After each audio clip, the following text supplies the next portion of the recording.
예, 시민 여러분 안녕하십니까. 오늘은 그 해피포전의 사태에 대해서 베일을 벗긴다. 이 원초적인 부분에 이제 처음 시작에 대해서 또 이제 그 증언 진술을 하시겠다는 또 제보를 받고 현장에서 이제 또 들어보도록 하겠습니다. 그래서 맨 처음 이제 그 지금 이제 그 사태가 이제 많이 진행이 됐죠. 네. 예, 그 뭐 전 대표님과 뭐 총무 뭐 이쪽에서 서로 이제 입장을 제가 이제 인터뷰를 다 했는데 네. 그 부분을 또 보셨나요? 네, 그렇죠.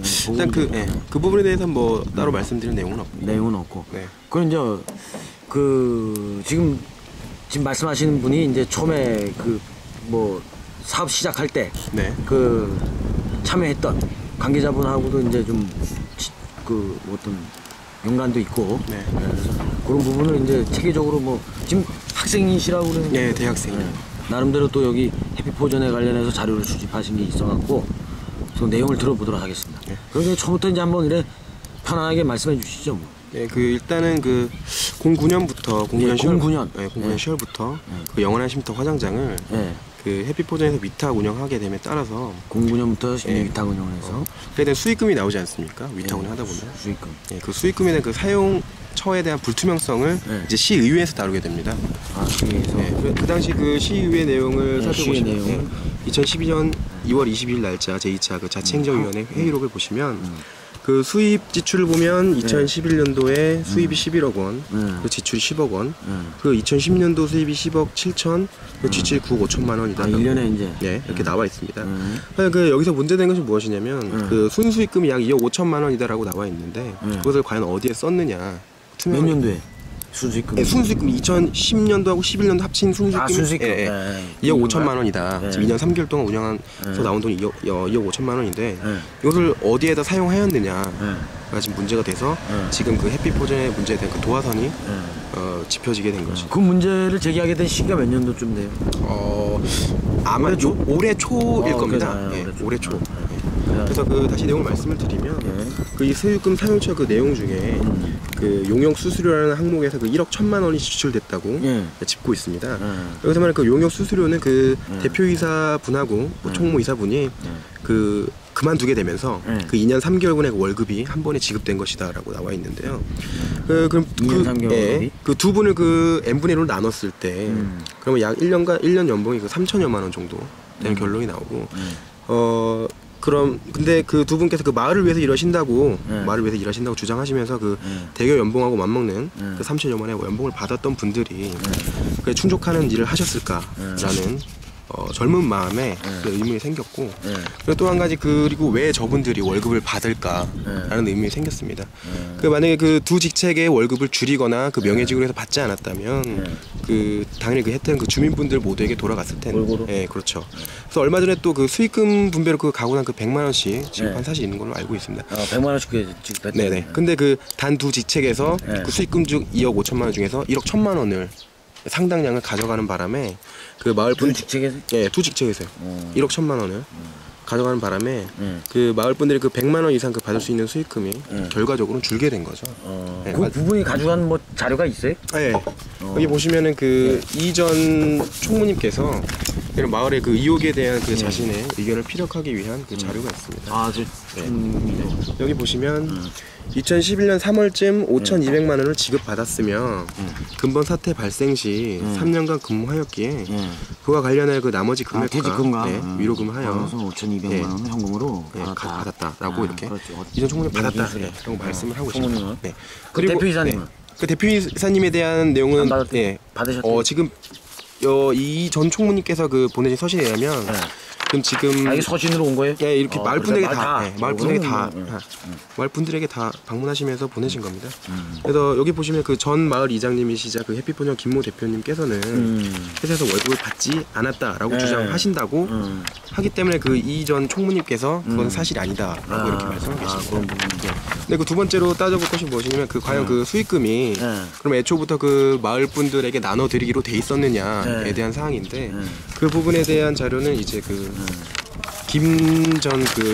김모 전 이장님 시자 그 해프포전 대표님께서 보낸 서신을 보시면 그 2010년도 12월 20일 그 포전이 대동회에서 이모 전 총무는 그 영원한 쉼터 운영에서 3억 원의 소득이 발생하였고 그 이익금을 그 포준리 주민들에게 공정하게 분배하기 위해 포준리에 맞는 법을 만드는 변호사 선임 비용으로 약 2천만 원이 소요되고 그 나머지를 주민분들에게 고루 분배하겠다라고 이렇게 협의를 했다라고 나와 있습니다. 다시 정리해서 말씀을 드리면 그 화장터를 위탁 운영하면서 나온 수익금은 전적으로 그 마을 분들에게 분배되기로 합의가 돼 있던 사실인 거죠. 근데 그 다시 결론부터 말씀드리면 그 아까 말씀드린 두 직책 그 대표 이사분들하고 총무 이사분들의 월급이 제 입장에서 볼 땐 너무나 지나치게 많이 지출이 돼서 마을 분들이 받게 되는 그 수익금이 결과적으로는 줄게 됐다. 이런 지금 우리 저 뭐 말씀하시는 우리 저기 학생 대학생님도 주소가 이쪽으로 다 계신 주민으로 일단. 네, 실거주지는 여기죠. 예. 여기 계속 태어나서 잘하셨어요? 제천에서 그러세요? 예. 아니 뭐 보통 딴지 질문해서 하지 않았는데. 예. 그래서. 어쨌든 이게 문제가 무엇이냐면 지금 뭐 여기 보시면 이전 총무님 그 서신에 보시면 김모 대표님은 월급을 받지 않았다. 이전 총무님 받았다고 말씀하시는데 그 월급을 받았던 받지 않았던 문제 등이 무엇이냐면 도덕적으로 봤을 때 마을 일을 하면서 이 정도 상당 금액을 받는 것이 과연 타당한지 그리고 또 그 부분을 또 제천시의회에서 또 꼬집기도 했습니다. 과연 이 월급이 지출된 것이 과연 타당하고 합당하느냐에 대해서 시의회에서 그 시의원님께서 이 부분에 대해서 꼬집기도 하셨고 그리고 만약에 받지 않았다면 법률상으로도 문제가 발생하기 때문에 이런 것들이 받아도 받지 않아도 문제가 발생하는 건 여실히 드러나는 거죠. 그러면 이제 이거 내용에 대해서 이제 뭐 예를 들어서 뭐 불만이 있었던 분들도 있으실 거 아니야. 네, 그렇죠. 그러니까 그런 부분은 이제 어떻게 이런 쪽으로 그 마을 사업에 관해서 전적으로 그 주민들의 알 권리 무시한 채 진행이 됐습니다. 어떠한 그 해명을 들으려고 해도 뭐 보안상 말씀을 못 해드린다든가 태도로 일관을 했고 그러다 보니까 그 마을 주민분들 한 분이 그 윤창배 씨라는 분께서 이러한 설명서를 만들어서 2010년도부터 10년도에? 네, 2010년도에 어르신들을 직접 찾아뵈고 이제 마을 주민을 찾아뵈면서 이건 뭐 본인이 만드신 거예요? 예, 그분께서 만드신 거죠. 이제 포전리 보장해 주는 금액은 얼마인지, 얼마가 지급되었는지, 하지만 어디에 쓰였는지에 대한 이런 궁금하지 않으시냐고 이렇게 마을 주민들에게 이런 설명을 띄운 거죠. 이 자료가 무엇을 뜻하냐면 2010년도 그 당시에는 마을 주민분들께서 사업 규모하고 어떻게 사업이 진행되는지에 관해서 전혀 알지 못했다는 것이 이 자료를 보면 알 수가 있는 거죠. 왜냐하면은 몰랐기 때문에 이런 자료를 만들고 이런 걸 물어보는 사람이 생겼기 때문에 물어보는 사람이 하지만 지금은 다 알고 계시죠.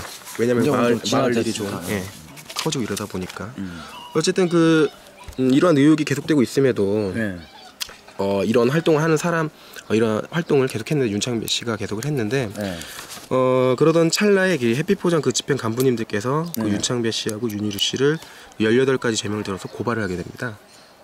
근데 그 심지어 그 윤희루 씨는 최초에 그 해피포장을 설립할 때 같이 일을 했던 분이고 그리고 뭐 서로 친했던 관계를 알고 있습니다. 거기에 더불어 고발한다는 건 뭐 서로 뜻이 안 맞는 상황이 발단이에요? 아니면 뭐 법적으로 뭔가 그게 있었던 거예요? 뭐 서로 뜻이 안 맞았겠죠. 왜냐면은 이런 것 이 설명서를 이렇게 들고 이렇게 활동하면서부터 사이가 좋지 않게 됐다라는 얘기가 본인이 직접 아무튼간에 근데 얘기했으니까. 그래서 고발을 당하셨어요? 네, 고발을 당하셨죠. 어떻게? 고발 당하셔서 지금은 이제 18가지 항목 중에 그 3개 항목이 인정이 돼서 18 항목으로 고발이 된 거예요? 네, 18가지 항목을 고발을 하였는데 이제 그 중에서 3개 항목만 인정이 돼서 그 3 항목에 대해서는 지금 항소심에서 다투고 있기 때문에 그 부분에 대해서는 제가 크게 제가 말씀드릴 법쪽에서 할 일이고. 그리고 두 번째로 짚고 넘을 것이 그 주민 탄원서 부분인데 과연 그 주민 탄원서가 과연 정말로 주민분들이 그 두 형제들 때문에 살기 힘들어서 이 정도 이런 탄원서를 내셨는가에 대한 진정성이 성립이 되냐 안 되냐 주민들이 탄원서를 냈어요? 네, 주민들이 탄원서를 내셨어요. 50여 분 정도가. 두 형제 때문에 뭐 마을이 분란이 일어난다 뭐 못 살겠다. 주민다? 네, 그런 취지로 탄원서를 내셨는데 과연 그 탄원서가 정말로 진정성이 성립이 되느냐. 그 탄원서 이 주민들이 정말 힘들었는지 그에 대한 아니면 그냥 그렇죠. 그거에 대한 답변은 그 요번 달 그 5월 18일 날 그 두 형제에 대한 그 항소심 과정에서 그 마을 주민들의 그 증언을 통해서 그 탄원서 한 분이 증언을 하셨어요? 진정성이 현장에서? 부정된다는 것이 입증이 됩니다. 그 결론부터 말씀을 드리면 그 탄원서를 받으러 온 그 해피포장 집행 간부와는 그 당시 호영호지 않은 사이였고 탄원서의 내용도 모르고 사인을 했다라고 이렇게 증언을 하셨습니다. 탄원서 쓰신 분이? 네, 직접 쓰신 분이. 그렇게 이렇게 말씀하셨기 때문에 이런 증언을 통해서 볼 때 이렇게 마을 분들이 쓰신 탄원서는 진정성은 부정된다라는 것이 반증이 되고 지금 또 마을 내부에 또 이런 식의 고소고발건이 굉장히 많습니다. 고소고발건이 또 많아요. 네, 그런 거에 대한 그 자료를 보시면 그래서 김모 대표님께서 보내신 이 서신을 보시면 서신 이렇게 집마다 다 이제 네, 그렇죠. 이것도 다 집마다 다 보내드린 거죠. 그 몇몇 사람들에 의해서 고소고발이 끊이질 않고 있는 실정이다라고 이렇게 말씀하고 계시고 그 이모 전 총무님께서 보내신 그 서신에 보시면 그 회사에서는 그 이모 총무님 그 자신을 횡령을 고소했다. 그때 회사에서 네, 네. 그때 그 마을 내부에서도 고소고발건이 많기 때문에 이런 암묵적인 위력가시가 있었다는 거죠. 말을 한마디 잘못하면 고소고발되는. 그 저기 전 대표님이 또 총무님도 고소고발을 했고. 네, 서로 지금 양측에 양측 나눠져서 지금 고소고발건이 이루어지고 있습니다. 근데 이런 암묵적인 그 위력가시 있기 때문에 좀 취재하는데 좀 어려움을 좀 많으실 거고 왜냐면 또 말하기 또 꺼려 하시니까. 네. 뭐 하여튼 뭐 저까지 생각해 주셔가지고 하여튼 뭐. 근데 지금 이제 뭐 진행 사항이 아무튼간에 이제 그럼 원초적인 부분이에요 이게 여기서? 그렇죠. 발단이? 그 원래 처음에는 이제 같이 집회를 해가지고 의기투합해서 굉장히 지역 발전을 위해서 이제 여기 뭐 주민 수건 사업을 해서 그렇죠. 저걸 하기로 했다 이제 이렇게 시작을 하면서 이제 이렇게 서서히 이제 이렇게 반대적 입장에서 쓰게 된 거네.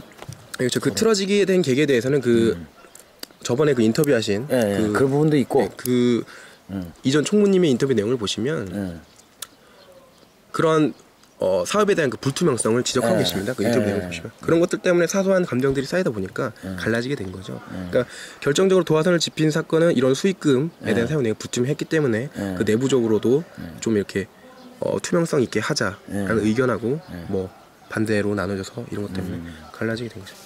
그래서 이렇게 그 당시 그 반기를 들던 사람들을 배제한 채 사업이 진행을 되었고 그러다가 아까 말씀드린 대로 그 내부 분열이 생겼습니다. 내부 분열에 대해서는 아까 설명을 드렸고 그 이전 총무님에 대한 인터뷰 내용을 보시면 그에 대한 정확한 설명이 나와 있기 때문에 그래서 언급이 안 되고 근데 그 의견 충돌 때문에 과연 호영호재하던 분들이 고소고발을 하고 지금 마을 사태가 이렇게 악화되는데 기여를 했는지 의문이 생기는 부분인 거죠. 그 젊으신 분 입장에서는 이제 뭐 마을 주민이시고 그러니까 이게 어떻게 좀 뭐 외람된 얘기지만은 어떻게 뭐 좀 됐으면 이게 좀 어떻게 좋게 이제 흘러가야 되지 않습니까?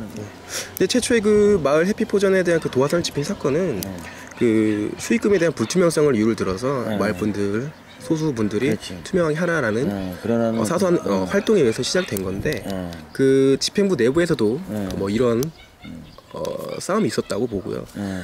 물론 그 잘잘못은 가려야겠지만 뭐 지금 마을 분들이 싸우고 있는 그 논점은 뭐 누가 보조금을 막았네, 뭐 이장 자격이 없네, 뭐 이장 내놔라, 뭐 이런 말들로 싸우고 계시니까 그 최초의 그 논지가 흐려졌다는 거죠. 최초의 논지가 흐려진 상태에서 지금 서로 다른 지금 맹점을 가지고 소모적인 논쟁만 벌이고 계시니까 제 입장에서 봤을 땐 지금 가장 당황스럽고 지금 가장 좀 억울해할 부분은 지금 새로 뽑히신 그 이수영 그 이장님인데 결과적으로 그 한마디로 정리를 해드리자면 그 새로 뽑힌 이수영 이장님은 그 부작위에 의한 자기다.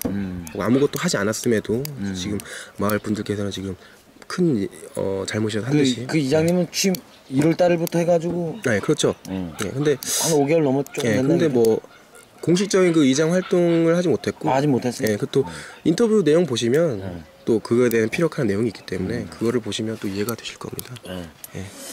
아무튼 뭐 더 심층적으로 이제 뭐 얘기 나눴으면 좋겠는데 일단은 뭐 오늘은 여기까지만 하고 차후에 또 이제 뭐 근데 이 자료를 어떻게 이렇게 다 준비를 다 하셔가지고 이거는 제가 뭐 따로 구하거나 이런 게 아니라 그 지금 두 패로 나눠진 그 대표분들께서 보낸 서류 직접 그 마을 주민분들한테 보낸 서류를 토대로 제가 이제 의문이 가는 것을 이렇게 말씀을 드리는 겁니다. 그래서 또 이렇게 어려운 자리를 또 이렇게 인터뷰를 또 하기 힘든 거를 또 시간을 내주셔갖고 인터뷰해 주셔서 하여튼 간에 고맙습니다. 네 고맙습니다. 예.